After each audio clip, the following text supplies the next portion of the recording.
Alright, draft science video. Yeah, I'm still thinking. In the morning I might do a room, but we'll see. You know, I should just wait to do this video then, and I could do the video while I'm doing the room, and that way I could kill, well, there'll be plenty. I'm always have something to say. So I thought I'd play some of this Pyrrho thing rather than going back and redoing it all. Just paraphrase a bunch of attacks on my character, on my motives. Pyrrho recontextualizes my explicit description of my history with the subject of physics and the fact that I've said it right to his face. I have no way of conceptualizing this silly notion of a discrete wave.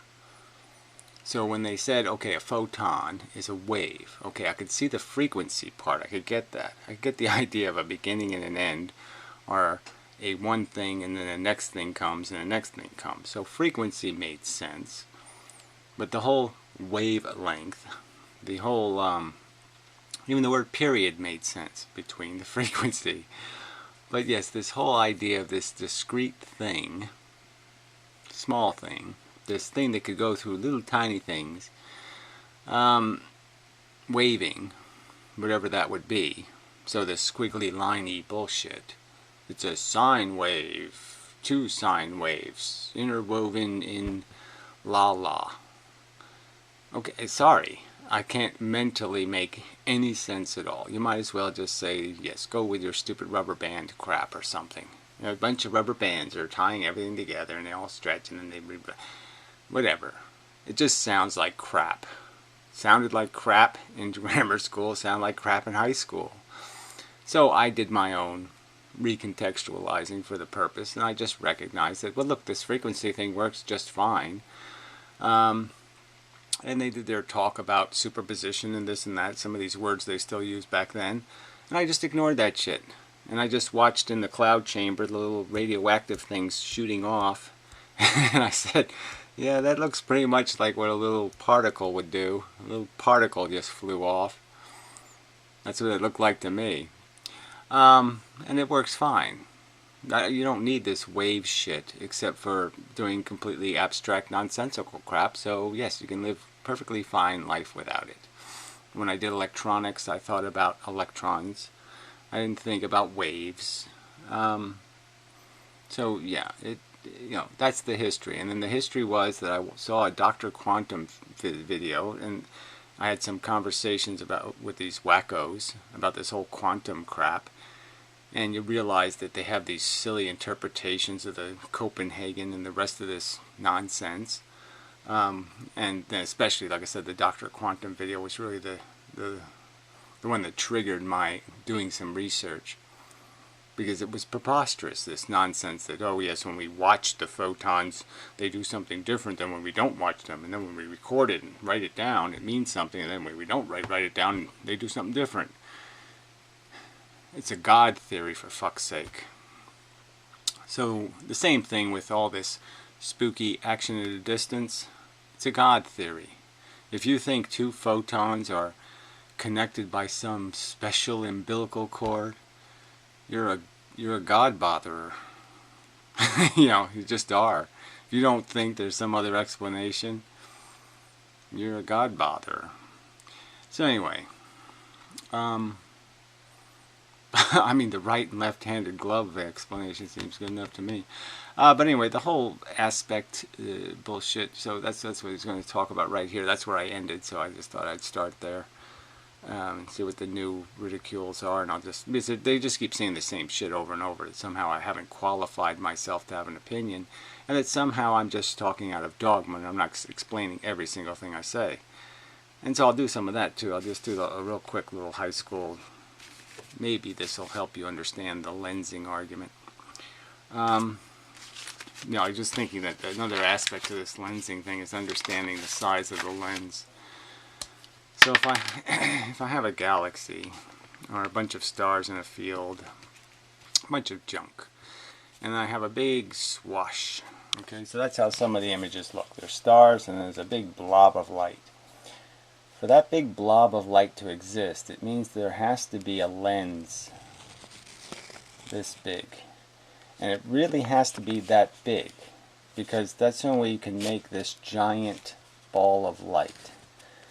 It has to be that this entire, the whole thing, the whole place you see this swish of light has to actually have the strong enough gravity to bend light. Every single bit of, all the photons have to be bent on all those locations. So it really technically kind of has to be a field of gravity to create that.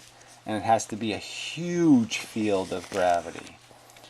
And this gravity has to be some kind of big number. Some number like 70 or 60 or 40 meters per second per second. Stronger gravity than is on the surface of the Earth has to exist in those locations. And you don't get those kind of gravities except on the surface of dense matter. Matter in a dense condition, that is, in the form of a planet. If I blow a planet up and all the little bits are flying around, you can understand it has less density, right? The pieces are separated, there's more space between them. It's now less dense Earth. And that if I collected it into a circle of loosely connected particles, there would be less gravity on that surface, because that surface is much bigger than the surface that it was at. I mean, this isn't complicated. So I thought of an analogy. I was using the porcupine thing because I thought that was interesting, but here's a way of looking at it. So I say I have a softball, and I put it a foot away from a porcupine. The porcupine throws quills. And let's say it throws it for 10 seconds or something, some longer period of time. It just shoots quills. And so the softball goes past the porcupine, and it collects a number of quills as it goes past. Now, what's happening with gravity is that now let's say I move that softball. It's going to go exactly the same speed, and I move it 500 miles away. Now, the quills coming off the porcupine, there's only, say, 1,000 of them, the total coming off. And that 1,000 will spread out in a circular circumference. And so the quills at a foot were only a ½ inch apart. So the softball got hit by a lot because they're a ½ inch apart. The quills 500 miles away are going to be, say, 30 feet apart. They're going to be pretty far apart. And the softball is still just a softball. The softball doesn't get bigger. So the quills spread out, but the softball stays small. So you sort of have to understand that light in a weak gravitational field is still a tiny speck of light. And it's hard to hit from a distance. That's this argument. When my hand is here, really easy to hit. My hand gets further and further away, harder and harder to hit. That's grammar school physics.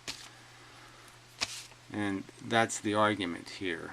And that's why Einstein said that gravity has to be is a surface phenomenon. That's where you're going to get lensing. Surfaces. Because that's the only place where you have enough gravity and your size isn't minuscule by comparison to the gravity, so to speak. The density of the gravity. Alright, that's probably enough said on that. I mean, you could just keep going. I mean, these are important facts. So now, you know, if these assholes like Vic or somebody want to say, oh, Gary's just full of shit. Well, I'm sorry, if I'm full of shit, why can't you debunk that as the truth? Why can't you explain how that's not the way gravity works? Because that's the way gravity works. I mean, if you have some evidence of it working some other way, some video, some something to demonstrate how it works some other way, I'll be glad to refute it and debunk it. But that's how it works, asshole. Zuh. Zuh. Asshole. Zuh. Turn on some sound here. Of entanglement. This is why the experiment is flawed. This is why you can't rely on it, right? And he actually knew the details of how these devices work and how these experiments work. Okay, so, you know, that's simple enough. So explain how I've gotten the details on this wrong. Explain how I have the details on, say, gravitational lensing wrong, in the sense that the detail is they claim they turned 3 solar masses of matter, into not any form of radiation, not energy, not radiation, not any known thing, not photons, not electrons, not neutrons, not protons, not quarks. They converted it into bent space. Now you want to explain to me where somebody has the theory that you can turn matter into bent space? And they keep using Einstein's name. You want to show me where Einstein ever said you could convert matter into bent space? Because I never heard of that being possible. But that's part of their explanation. You understand that. I don't understand that. You want to explain it to me? Because I don't understand that. But how is my ignorance the problem here? Oh yeah, I don't think it's my ignorance that's the problem. Then okay, right? But he's not doing that. He just dismisses it out of hand. Liar. Okay, so I mean, how many times can I go through this? How am I not doing that? I'm explaining how Hubble telescope works and that light scattering doesn't get in the way. Aren't I describing how the experiment can be done, how the tools work of the experiment, and how they're obviously not paying any attention to real physics? Because it just happens to be a fact that you could do the Einstein sun lensing experiment every single day. Every 10 minutes you could lens stuff next to the sun. There's a ton of stars in the field. You could pick any one of them and you should be able to lens it some degree using the gravity of the sun. If it's theoretically possible, you should be able to do it every single day. That's all they did in the Einstein experiment. They didn't lens something from way behind the sun in the sense that they got a direct perfect image from both sides of the sun. No, they only lensed one edge of the sun. They just edged here. So the thing when it's behind the sun, it's supposed to be invisible, but it was visible. You know what the trick is of this though? Is that when the item so the idea is that the thing is here and the lens bends it so it looks like it's here. So from your perception, you see it here when it's actually here because of the bend. Now obviously I've exaggerated this angle. The interesting fact is that when that thing is actually in this location, when it's actually here, so when it migrates to actually be in this position, you shouldn't be able to see it because it's now going to lens to a position your eye isn't looking. So technically, it should appear when it's not supposed to be here, and then it should disappear when it's actually there. That's the interesting fact. But they can do that every frickin' day. Now, is that true or not true? You want to show evidence how that statement is not true? Then show it. But this fucking bullshit, this fucking accusation that I'm wrong with, and you've provided absolutely no evidence of how I'm wrong, is just crap. Provide the video explaining why Hubble can't do lensing experiments with the sun. Show me why it can't. Because he doesn't understand how the science actually works. Right, that's an accusation by you, you unaccountable motherfucking cunt. And it seems to me you're the one who doesn't understand because you can't make a fucking explicit counter-argument. You haven't debunked a single thing I've said. You haven't challenged a single one of my challenges with an actual statement or a video or anything whatsoever. Just a vague statement that you know better. Well, you don't know better, asshole. I am 900 million times smarter than you on the subject of physics. That's a fucking fact, you fucking turd. And I'll bury you on any test of physics knowledge. You want to go find a website that tests physics knowledge? And I'll bury you. He hasn't been in the lab conducting this experiment. Well, you know, this is the modern age, asswipe. Guess what? I've seen the lab. I've seen videos of the lab. What do you mean you're telling me you have to actually touch the instrument and feel how warm it is to do the experiment, jackass? You think all the two-slit experiments on video aren't good enough? The ones done by lecturers at MIT? What, if you're not there sitting in a chair, it's not the same thing? Being in the chair makes the experiment so much better? How is being in a chair or sitting in a video, behind a video stream. How are those two things different, cunthead? Why don't you explain to everybody how that's a huge fucking difference? How that could possibly make a goddamn difference? I've got a perfect view from the camera. Nobody's head's in my way. There's no asshole next to me talking. I can hear everything the guy's saying. I can see the entire chalkboard. I've got every fucking advantage of somebody watching the experiment than somebody in the room, asswipe.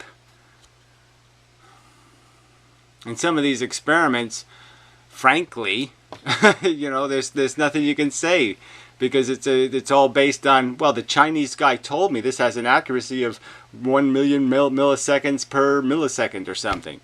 They don't even know. I mean, and then when you get to the theoretical questions, again, you know, you can believe what you want to believe. You believe that light travels through glass and it's the same photon that comes out the other side. Well, maybe you're wrong. He doesn't know. But Vic, what do you expect? Well, again, back it up. Back up my lack of knowledge with a single debunk. Why don't you debunk something I've said, without just you know, quote mining for errors like, well, you said 15 instead of 14.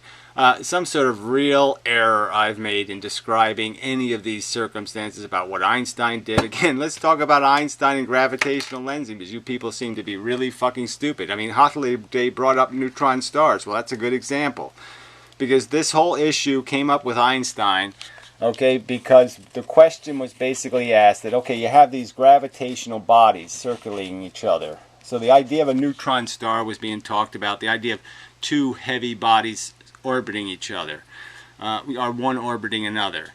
And the question came up because they were talking about Marconi and radio waves. Okay, so radio waves are basically a frequency. The light turns on, off, on, off, on, off. And so that's where the subject came up, is because there's these stars that are going on, off, on, off, on, off. And the question is, well, would gravity be just like the light? In the sense that the light goes on, off, on, off, on, off. So it's a frequency. So we call that a wave because people are an asshole. So they call the gravity waves, but it's basically the same concept, is that on, off. So the idea would be, is that Einstein's basically saying, well, yeah, it makes some sense, because when the two objects are, say the Earth is here, when the two objects are lined up with each other, they have heavier gravity than when they're side by side. So when they're doing the side by side thing, it's less gravity, and it's more gravity when they're doing this in terms of a focus. So that's why Einstein said you're probably never going to see it or detect it, because it's going to be really hard to be able to detect that subtle difference, because, you know, you're so far away. You have to be able to somehow focus to be able to see the difference, because at a certain distance this thing becomes just one thing, and you lose all the frequency. But that's all Einstein was talking about, is the fact that, yeah, well, obviously as two gravitational bodies rotate, if something else was next to it, this is a better way to understand it. If something else was next to this and it was rotating, when the two things lined up, it would be stronger gravity than when the two things were this way, because now the r squared thing is doing its job, and it's r squaring you out of the same amount of pull.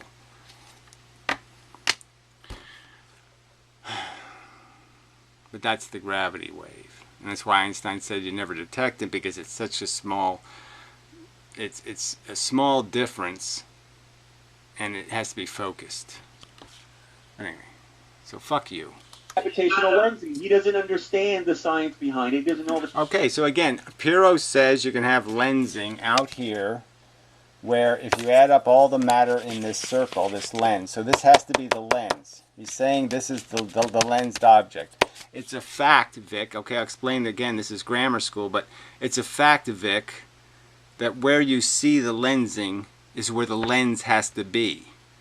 The image is coming from the lens. It's not projecting it somewhere else. You're seeing it on the lens. That's how lensing, you know, gravitational lensing works. So this is defining the diameter of your lens, asshole. And Pyrrho's argument is that all this little tiny stuff in here is somehow creating gravity as if this was a solid mass. Well, it's not a solid mass. It's lighter than hydrogen. It's lighter than just a bag of electrons.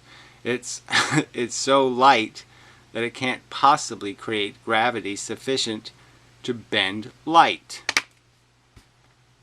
Asshole.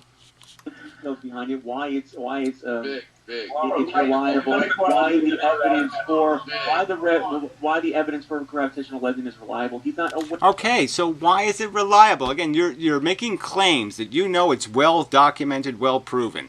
I've pointed out how it's never been repeated as an experiment. It was repeated in like it was attempted in 56, it was attempted again like 70 something, okay, and in both times failure. One time catastrophic failure, the other time they got results, but guess what? Their positive results didn't escape their margin of error. So yes, they found lensing, but their error margin was so high because their measurements were wrong. So they ended up with an error very high, and they didn't escape the margin of error. Now you're saying that's definitive proof. I don't understand the evidence. You do. You say that's good evidence. You know it's good evidence.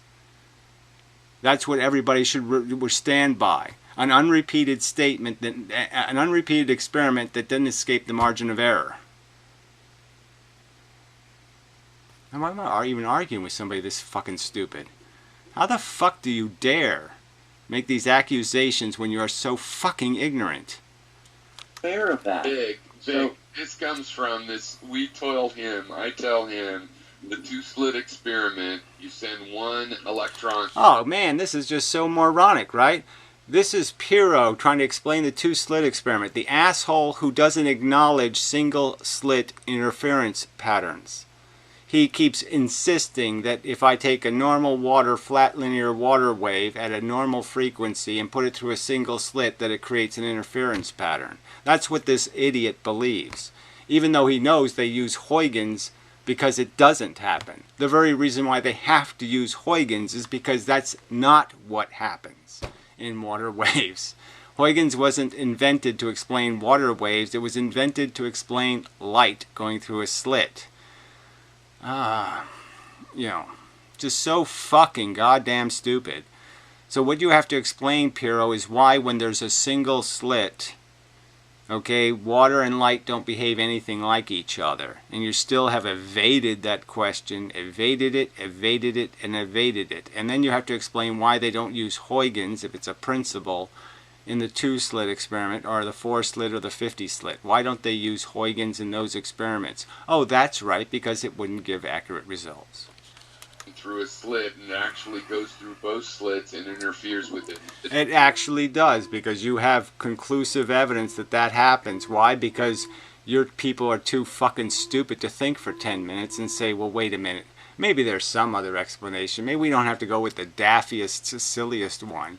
Yes, it occurred to us to say, well, photons are funny, and maybe it goes through both slits and interferes with itself and stuff. That sort of sounds like maybe. And then you could think for a minute and say, no, that really sounds stupid. Exactly how does the photon figure out, there's a slit ahead of me, I gotta split in two?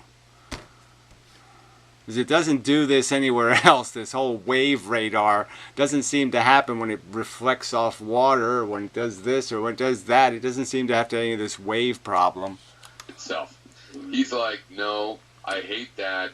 And no, I hate God theories. So yes, as soon as you're interjecting some sort of magical God theory, I'm a little bit suspect.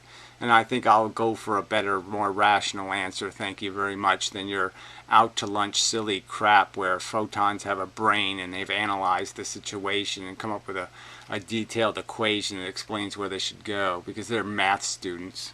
He's got a theory about why that's not necessary somehow. I didn't have a theory to start off with, so again, that's a lie. I said there's Dr. Quantum said, hey, the photon knows when we write it down, so the photon's reading our minds, quite obviously. And I said, that's not quite obvious at all. So that's got to be wrong. That's just too fucking silly. Photons with radar, and photons with their own private air force, and photons with this, photons with that, but they also have ESP.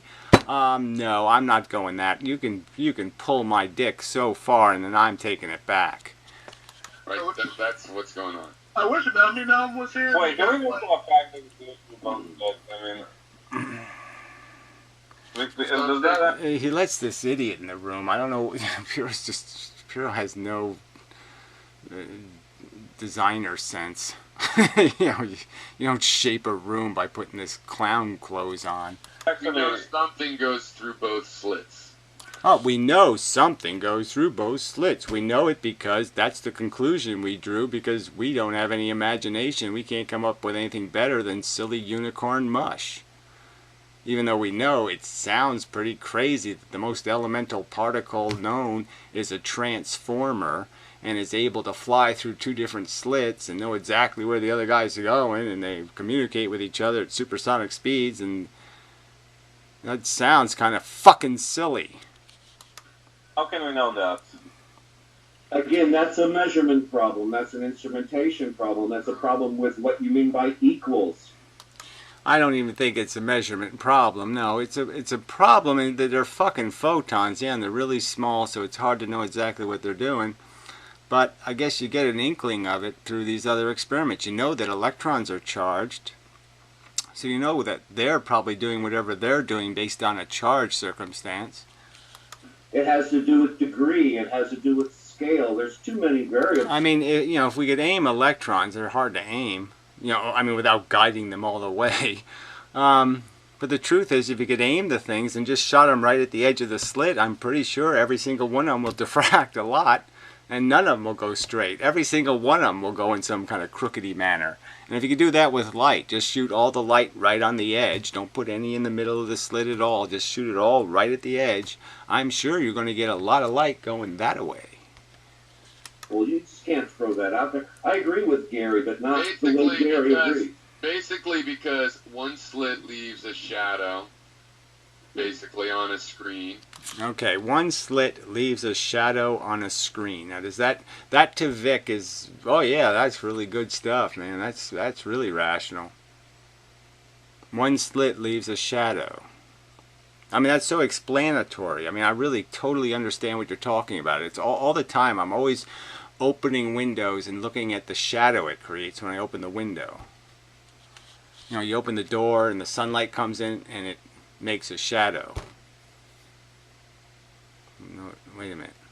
That doesn't make any sense. Another split would leave a shadow, and the way those two shadows add up show that they went through at the same time, because they show that they went through at the same time. Again, it's well, the whole proposition that they went through at the same time, when all we know is happening is that there's a field that they go through, and that there's a field close to the edge and there's a field not so close to the edge. That's the truth of this circumstance, and you're just saying, I'm going to ignore all that. I'm going to pretend that the opening is the same. No matter where you go in the opening, it's exactly the same. It's irrelevant. The only part that matters is you went through the opening. And there's nothing different about being really close to the edge or being far away from the edge. That's your presumption. I think that's a silly presumption. You can't add up that way if they go through at different times. Because well, again, they don't, this whole add up that way. Again, this is a probabilistic equation in the sense that when you have them randomly go through, the equal number will go by the edges, go through the middle, go through every location.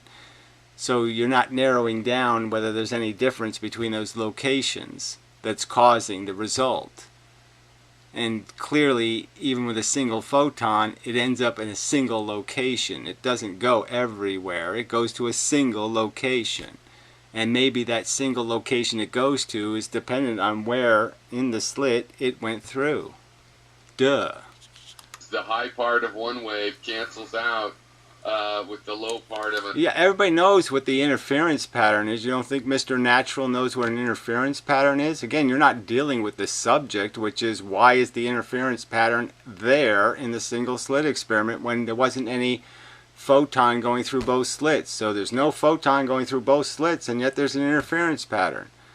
And what are you going to do? You're going to make up a principle that you don't apply anywhere else. You're going to dark matter the single slit experiment to create a canard and a lie and say the photon knew you were doing a single slit experiment and it wanted to turn it into a double slit experiment for you, so it split in half just for your convenience. But it doesn't do that when it goes through the single slits of the double slit experiment. When it sees two slits, it says, don't Huygens to all its friends. It says, hey, all you photons, don't do that Huygens shit, because you'll fuck this experiment up royally if you do. So no Huygensing, okay? There's a double slit coming, no Huygens. But they see a single slit coming, they go, hey everybody, put on your Huygens suit, we're Huygensing. Now, Vic, that's the fact of the circumstance. Do you have a counter argument of some kind, that there's some other truth here? That's not the truth? That's not an accurate description of exactly what's taking place? No, it's an accurate description of exactly what's taking place. That's their fucking argument, is that somehow photons Huygens when they go through a single slit, but they don't Huygens when they go through the double slit. Another wave, meaning they were there at the same time in space when they struck the screen. Right, that doesn't mean they cancel each other for some other reason. That's not what forms. Well, it doesn't really matter. This whole idea that photons cancel each other is fucking retarded. Sorry. No fucking sale at all. Because we know they don't cancel each other because there's twice as much light where they aren't. So we know where they went. They went next door. They didn't cancel. They went somewhere else. Found out that's not his experiment by using a split. He did the split experiment with electrons. Go read it. I put it on my website to give it to Gary. And by the way, I keep sending Gary a lot of information about these other things. He has seen videos on entanglement. He has seen videos on quantum turbulence. He has seen. I've sent him this stuff. And I don't remember any of that, but well, cool. I haven't seen it. Old Fan finally gave me a link to the stuff on the website, but I don't know. This whole gauge field stuff isn't exactly what I'm talking about, so I don't know how fruitful that is. But whatever, we'll see. he's watched it. He. I mean, clearly there was a decision made that we're not going to make photons particles. Okay, that was a key point, and then. Even before that, 300 years ago, they had a decision about gravity. Okay, and you know, the guy came up with the idea of a particle gravity, and it makes perfect sense. It does all of this straight line rules. It does the inverse square thing. It explains the whole idea of why the things move together and the shadowing effect and the foreshadowing, and but it just had a heat problem. Now I've eliminated the heat problem, so I've made that valid again. And that's not gauge, that's not any of this stuff. That's going back to the beginning and say, let's just go with this particle idea. Yeah, the universe is made out of fucking goddamn particles. Quantons, photons, magnetons, gravitons, whatever you want to call them, that's what it's made out of. And they have polarization and they have frequency, and that's it. They don't have ESP, they don't have nuclear bombs, they don't have mathematic guidebooks to figure out where to go, they don't have seeing eye dogs, they don't have any of that shit. They have a simple orientation of shape, and they can come at a frequency. And that's all they have. There's no other feature. They're moving the speed of light. And if they have a frequency and they're polarized, they're called light, you know, in the visible spectrum, and radiation in the invisible spectrums. So if they're coming at a frequency, we call them radiation. If they're not, they're gravity. And if they're not, they're magnetism and electricity when they're polarized. Polarized without a frequency. So it's not gauge theory. Has his reasons for rejecting them, or he looks at them and looks for logical holes from his philosophy. That's what most scientists... I mean, the logical holes aren't even that my philosophy. I'm just saying nobody informed me, okay, of this new version of Einstein. I mean, Einstein went to his grave pretty much knowing he fucked up because people were taking his shit and doing all kinds of weird, perverse crap with it.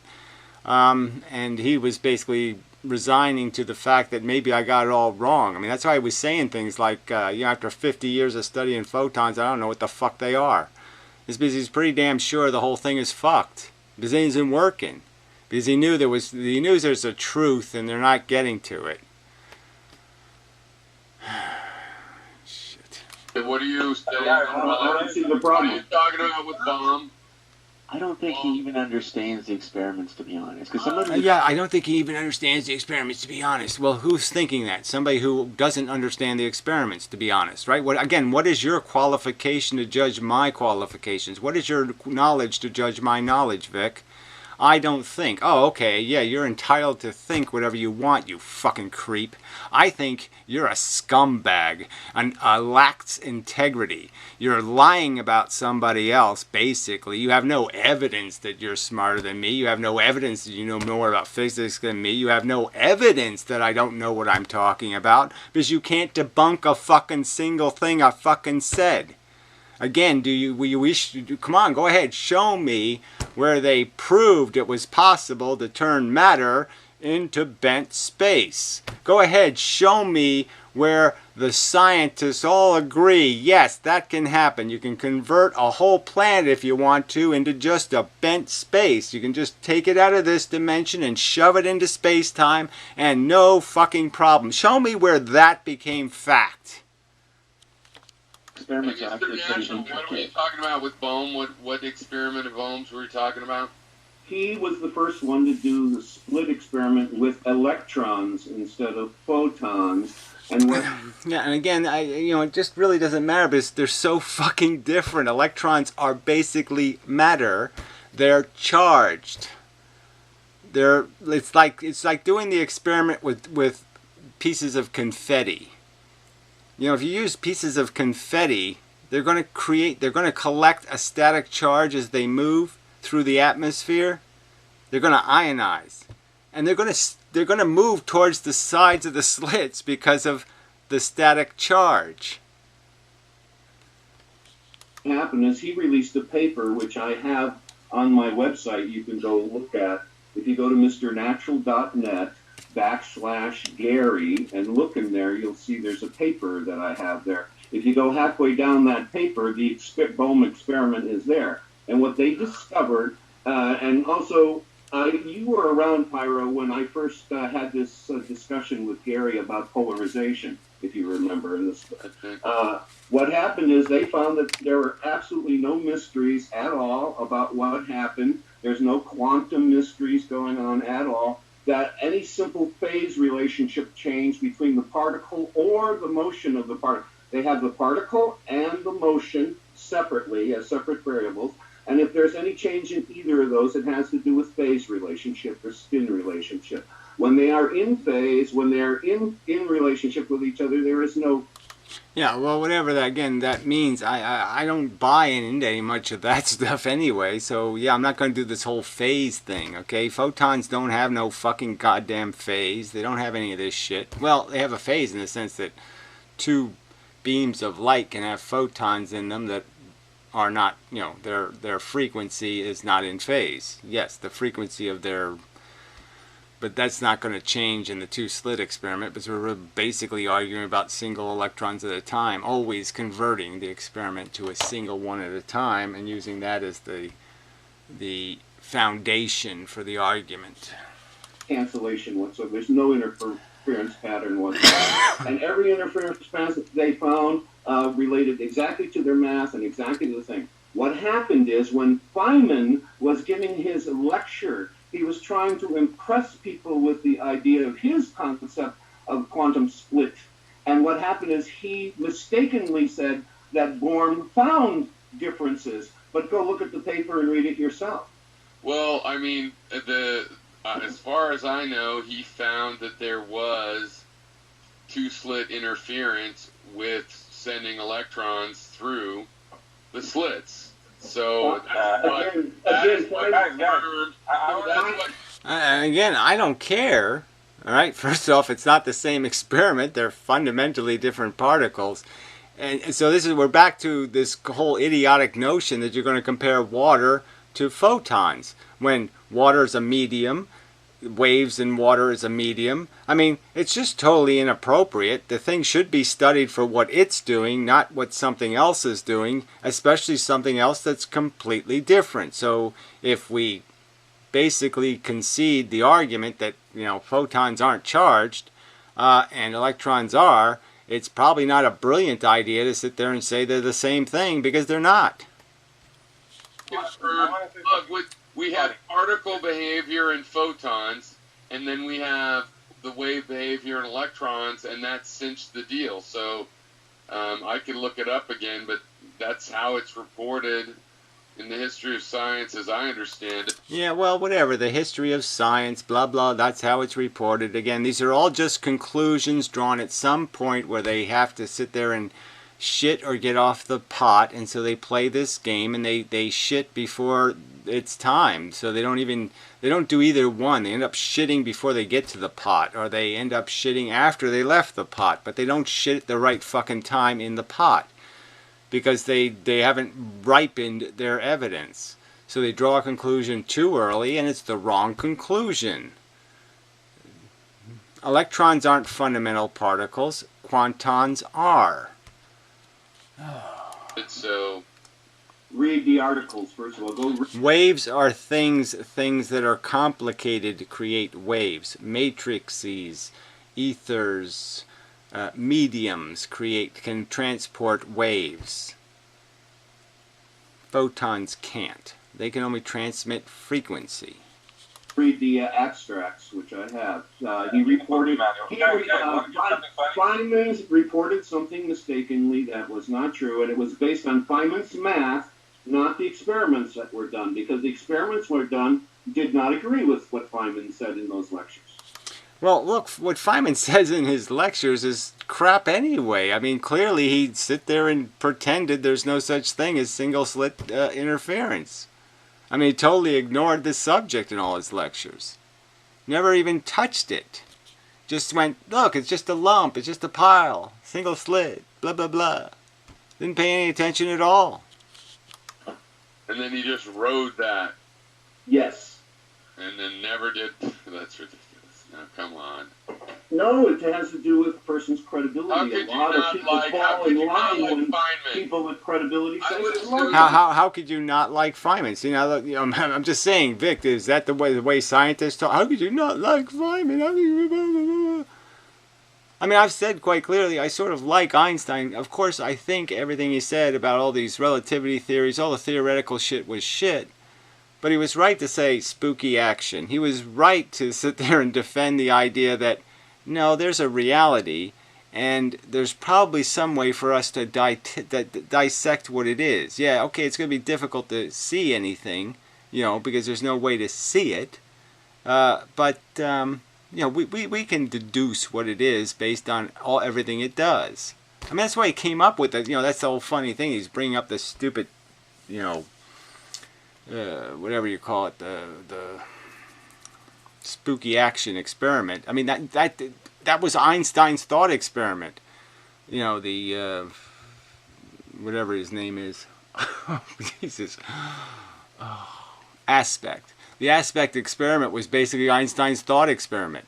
And everybody just says, oh yeah, well that's a valid experiment. The reason why it was a thought experiment is because you really can't do the experiment, and so they pretend they can do it. Okay, well, yeah, they've pretended they can do it, but I don't think they can do it.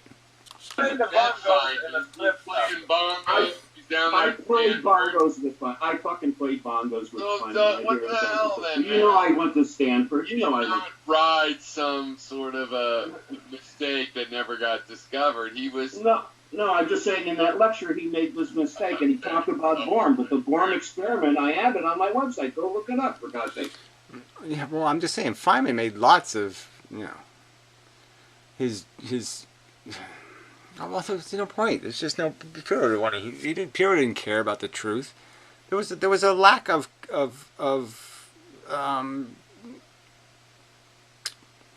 specificity in a lot of what Feynman did. I mean, that's what Feynman diagrams are kind of. They're kind of like, let's make this into a cartoon. I mean, the whole trick he uses to do this geometry as a clock. It's a trick. it isn't really explicitly true. Okay, well, I mean, that backslash Gary. The paper is there. Look, now Don't you wait, think that all the scientists who are repeating Yeah, these well, experiments would notice these flaws? They're not repeating the experiments. That's number one. And when they do the experiments, they're all like Pyrrho. They all have a motive when going into the experiment. You can see that in their results because they taint their own experiment. Somebody did the electron. They used the electron microscope. So they did the tooth slit experiment really, really small. And again, if you read the details of that experiment, I mean, there's like a lot of desperate efforts to keep fixing it so it would work. Because, did layers of gold plating, doing different things, trying to get the thing to come up with the results they wanted. So you don't even get all the stuff they got that was not what they were looking for. They have. And then what happens? They just go with it anyway? They go with it anyway? Well, look, you can see experiments where, somebody did a thing where they put they moved the two slits, they moved a shield over them. And then they showed the images, and you could clearly see in the images that how it does have an effect, that you can almost add up the single slit, when the one slit is blocked and the other slit is blocked, you could almost add up those two opposite images and come up with the two slit experiment. But they were basically saying, no, it's not there. And it's quite obviously there. It's almost as obvious as the physics lecturer saying, this is what the two slit experiment looks like in terms of intensity.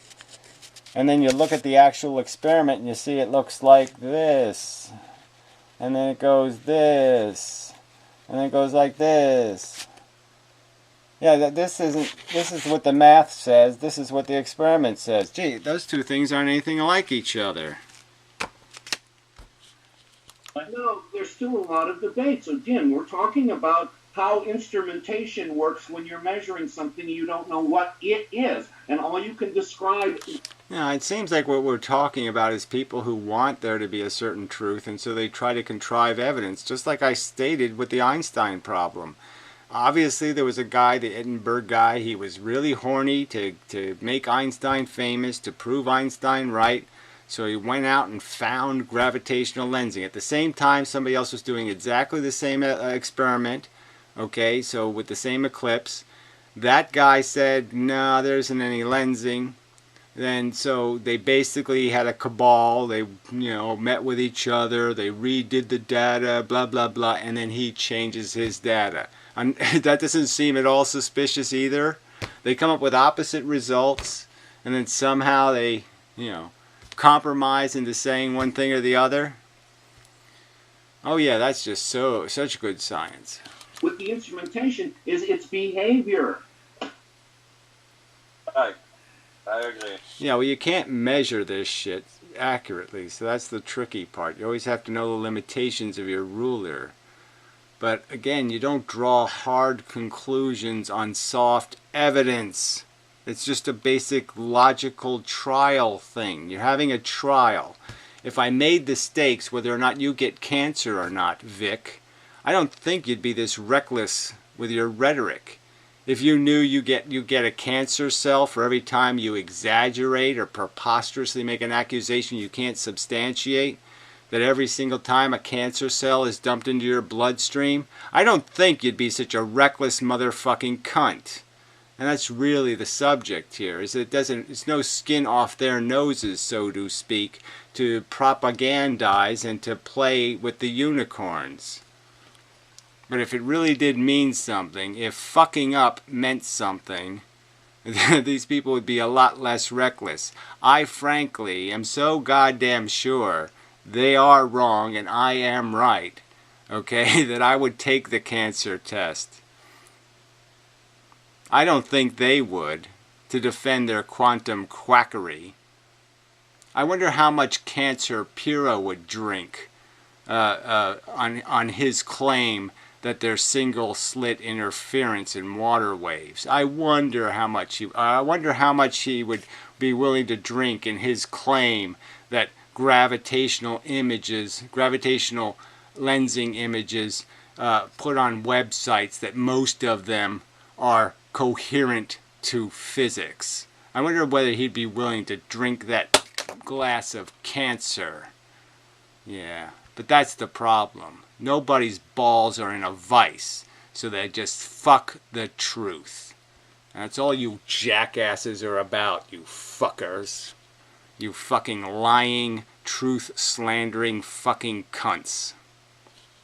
You're just propagandists who have nothing to lose, you fucking trolls in your fucking masks.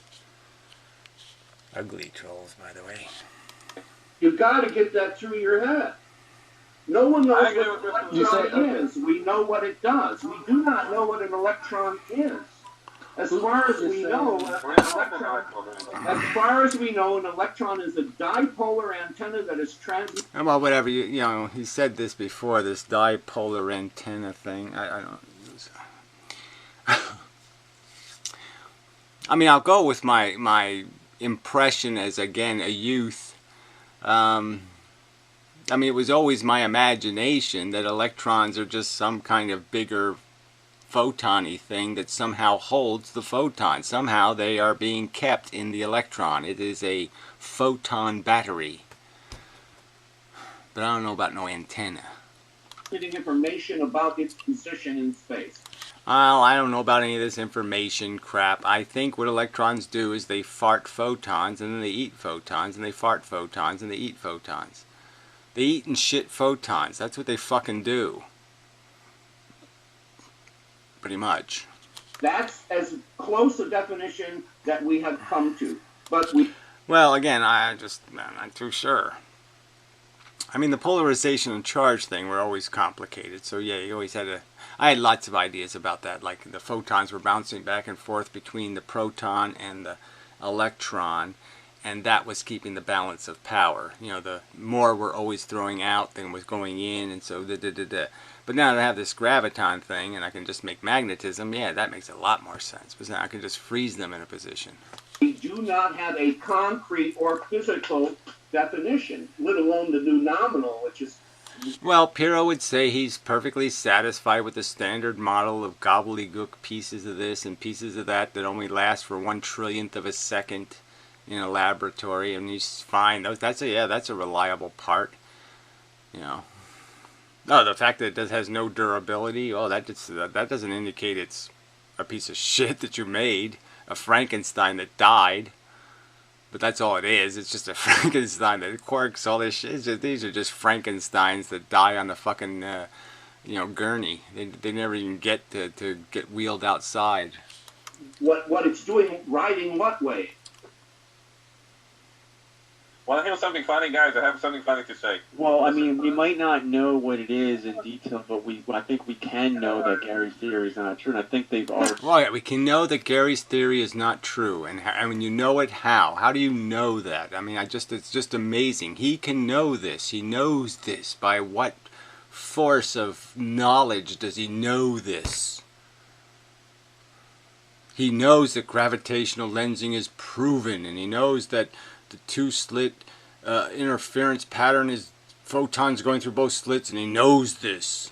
And he knows that there's faster than light communication between photons. He knows this. disproven it. They've already... They've already disproven it. You can't... There's nothing you can say to that, can you? I mean, you're already disproven before they even have to acknowledge the existence of what came out of your mouth. They've already disproved it. They haven't seen the theory yet they've disproved it. Amazing. Gravitational lensing is confirmed, there's good reasons to believe that that's actually... Oh, yeah, so, because Vic says so, okay. It's proven beyond, there's all those pictures where's the proof? Actually happening, right? And I don't know the exact, the nitty-gritty detail. No, it's not a nitty-gritty detail. I mean, the difference between 0.00000000000001 meter per second gravity and 70 meter per second gravity isn't a nitty-gritty detail. It's kind of a significant detail. details of it. But if you contacted one of these scientists who is familiar with the phenomenon, they would be able to tell him or you. So you have. Well, again, they're going to tell me what? I'm all for it. So give me the phone number of the one that will listen to me ask the question, how the fuck do you justify this as a photograph of gravitational lensing? And he's going to say dark matter. And I'm going to say, where'd you get that from? And he's going to say, well, you know, God glue. In order for Gary's theory to work, you have to reject all of this stuff. No, you don't. So again, all what stuff? This is tangential. It's completely irrelevant to my theory whether light gets bent by gravity. The only reason why I'm bringing it up, I mean, I certainly think it's more consistent with my theory that it wouldn't, but I can come up with a dark matter solution like that. Okay, if I need to fix it, I can fix it like that in a millisecond. So that's no problem. Light being bent by gravity is not a significant event in my theory. So my theory is not contingent on this. This is brought up just to demonstrate that most of the foundations of physics are weak foundations. These are weakly evidenced conclusions, and these are the most important conclusions in physics. Wave-particle duality, this is an important conclusion. It's just critically important.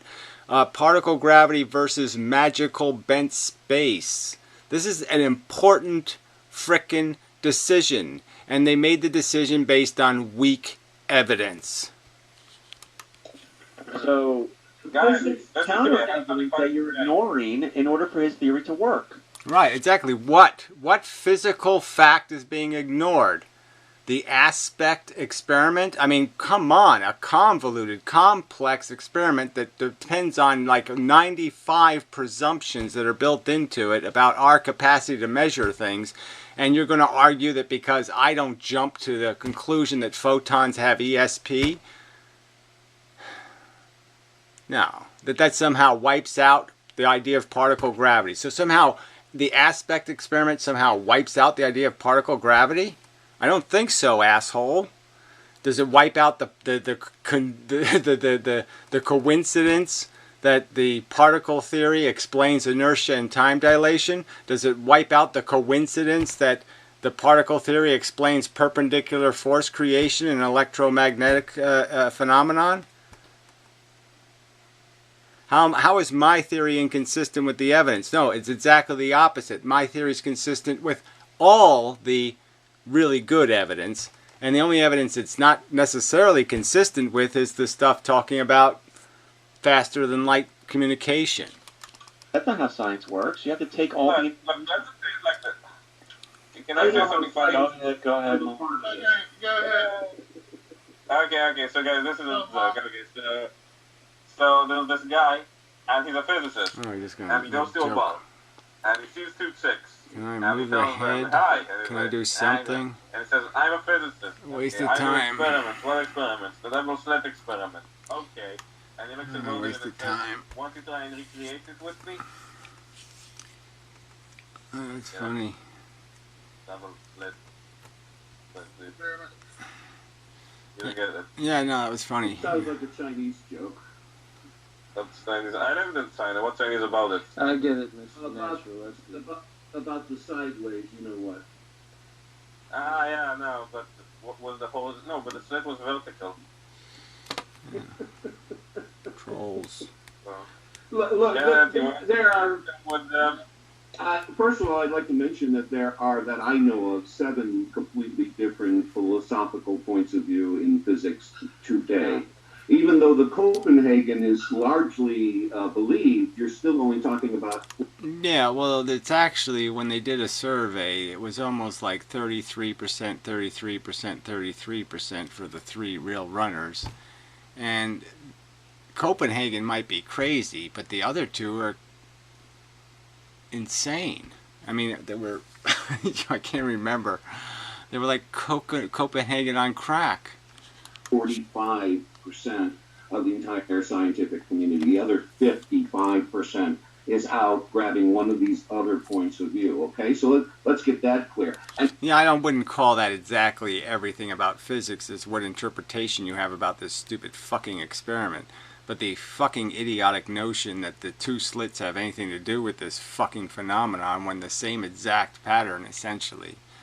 A very similar pattern in 85% of its structure. The same basic pattern, 85% identically similar pattern is created with a single slit. This double slit shit is irrelevant to the phenomenon. again, this is what I'm talking about. You need to define equals. If we're going to talk about what we mean by equals, we have to define which one of these concepts of physics are we talking about? Well, I'm saying all of those concepts of worrying about what slit it goes through are made irrelevant by the single slit. So the very fact that physicists apparently don't know that there's single slit interference should be the real giveaway here that just says, why are we paying any attention to these assholes anyway? Because apparently they don't know what single slit interference is. Okay? So if we're talking about the multiple world or string physics, these things are different. Well, Gary rejects the multiple world here. Yeah, well, I think anybody rational should reject some idiotic notion that when every single, the smallest particles in the universe, zillion, gazillion, bazillion of them, every time they move one place or another, have an interaction, a new universe is created. Well, I don't know, that just sounds like the most preposterous possible explanation for anything. I mean, I might as well believe that bears eat porridge and, you know, they go for walks and sleep in beds and all of that there shit and eat with silverware. Why not? But string physicists need multiple dimensions for their theory to work, but they don't believe in lensing. They don't believe in gravitational lensing. In string theory, they feel that space itself is completely Wait, how did empty. you know It's a vacuum. Yeah, I never heard that before, but the string theorists don't believe in gravitational lensing. I think Mikio Cuckoo believes in it. How did they answer that? Space is completely empty. They reject it too. Don't you know that some parts of physics reject other parts of physics? I agree. I didn't know that. I didn't know that people who study M theory or try to further that they reject gravitational. M theory is not string theory. Mr. Whitman would be very mad at you. M theory and brain theory or membrane theory is completely different. Yeah, well, whatever. It's all crap. It's all just this rubber band bullshit. God doesn't play rubber bands. In string theory, okay? You thought it was like you gotta go study with Susskind. I thought M You gotta theory. study with Susskind. Fine. No, that's Whitten. You gotta talk to Susskind and Okay. talk about string theory because he's the guy that started it. Okay? Well, I don't know if he started, but he's full of shit. Okay. Well, this is like semantics, whatever you want to call it. I didn't. Well, that's the problem. A lot of physics is semantics, and you guys are getting your various levels. Okay, but of my semantics. point is that those people who study that sort of phenomenon, I didn't know that they were rejecting that gravitational lensing actually happens. Again, there are people who say that there hasn't been any real instrumentation that has filmed this yet. They've all been computer-generated graphics. So you can say something happened, but if we haven't actually taken a photograph of it that's convincing yet, which we haven't, we've collected some stuff we call data and then run algologs. Well, the point is,